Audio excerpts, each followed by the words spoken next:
किसी भी कंप्रेसर को आपने चेक करना वो ठीक है या ख़राब है, या फिर इसमें अंदर 3 पॉइंट होते हैं, एक इसमें जो है कॉमन होता है, एक रनिंग होता है, एक स्टार्टिंग का होता है। तो आपको कैसे पता चलेगा कि ये हमारा जो है रनिंग कौन सा, स्टार्टिंग कौन सा और कॉमन कौन सा है। तो सबसे पहले आपके सामने एक कंप्रेसर आपको नज़र आ रहा है, इसको जो है चेक करते हैं क्या ये हमारा कंप्रेसर ठीक है या ख़राब है, या फिर इसका जो है हमें कैसे पता चलेगा इसमें रनिंग, स्टार्टिंग और कॉमन पॉइंट कौन से हैं। तो इस काम के लिए सबसे पहले दोस्तों हमने जो है इसके पॉइंट्स की तरफ आ जाते हैं, जहाँ पे इसके जो है रिले ओवरलोड लगता है, यहाँ पे इसके जो है 3 पॉइंट होते हैं, जैसा कि आपको यहाँ पे नज़र आ रहे होंगे, 3 पॉइंट आपको नज़र आ रहे होंगे। हमेशा जो कंप्रेसर होता है जो सेपरेट पॉइंट होता है वो हमारा कॉमन का होता है।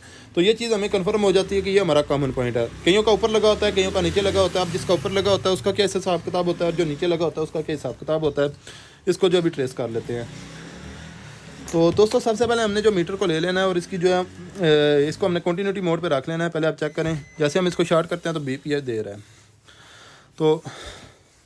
तो सबसे पहले हमने एक पॉइंट जो है कॉमन पे रख देना है, एक इसकी राइट साइड पे रख लेना है और इसकी यहाँ पे नोट करनी है वैल्यू। जिस साइड पे वैल्यू कम आती है वो हमारा जो है रनिंग पॉइंट होता है। यहाँ पे जो है 10.8, 10.56 ये वैल्यू आ रही है। अब दूसरी साइड पे हम चेक कर लेते हैं, तो यहाँ पे 22.9 आ रही है। इसका मतलब ये है कि राइट साइड वाला पॉइंट हमारा रनिंग का है। अब कईयों में ये जो है नीचे लगा होता है, तो ये आप नोट करें कि ये ऊपर वाला पॉइंट जो है कॉमन है, ये राइट साइड वाला रनिंग है, लेफ्ट साइड वाला स्टार्टिंग है। अगर ये उल्टा लगा होगा तो ये हमारी ऑटोमेटिकली इस तरीके से हो जाएगा, ये वाली रनिंग हमारी ऊपर शिफ्ट हो जाएगी।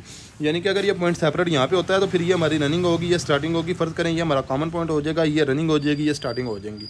अगर ये इस तरीके से लगा होगा तो ये हमारा पॉइंट कॉमन है, ये रनिंग है, ये स्टार्टिंग है। तो ये चीज़ हमें कंफर्म होगी। अब हमें कैसे पता चलेगा ये ठीक है या ख़राब है, इसको हमने टेस्ट कैसे करना है। एक तो हमें ये इसी से पता चल जाता है, अंदाज़ा हो जाता है।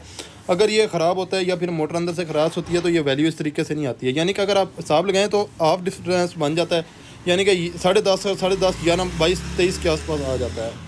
दूसरा इसको चेक करने का तरीकाकार ये भी होता है कि तीनों पॉइंट्स की आपस में कंटिन्यूटी आ रही है तो एक कॉमन पे रख के एक बॉडी के साथ लगानी है। अगर यहाँ पे मीटर हमारा बोलता है तो इसका मतलब ये है कि ये हमारा जो है ख़राब हो चुका है। आप इसको जो है रेजिस्टेंस मोड पे भी रख के चेक कर सकते हैं, तो यहाँ पे रेजिस्टेंस के ऊपर भी इसको नहीं बोलना चाहिए, और कंटिन्यूटी मोड पे भी रख के इसको चेक कर सकते हैं, वहाँ पे भी इसको नहीं बोलना चाहिए। यहाँ पे आप दोबारा चेक कीजिएगा, ये कंटिन्यूटी मोड है, इसको जब चेक करते हैं तो कहीं पर बोल नहीं रहा। ये हमारा जो है बीप मोड पर आ जाता है, उसको जब हम रेजिस्टेंस पे रख के चेक करते हैं तो यहाँ पर भी हमारा जो है नहीं बोल रहा। तो अगर नहीं बोल रहा तो इसका मतलब है ये ठीक है, अगर ये बोलता है तो ये ख़राब है।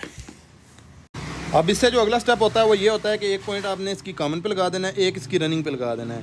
तो जब हम इसको जो है दोनों पे लगा देते हैं, फिर हमने इसका जो स्विच है पीछे से ऑन कर देना है और नीचे वाले 2 पॉइंट्स को आपस में टच कर देना। अगर ये कंप्रेसर ऑन हो जाता है तो ये ठीक है, अगर ये कंप्रेसर ऑन नहीं होता है तो इसका मतलब है कि हमारा कंप्रेसर किसी वजह से जो है चल नहीं रहा। तो ये मैं इसको जो पीछे लगा देता हूँ, इसको जो तो यहाँ पर भी मैंने इसको पीछे लगा दिया। अब नीचे वाले 2 पॉइंट्स को शॉर्ट करने से ये ऑन हो जाना चाहिए।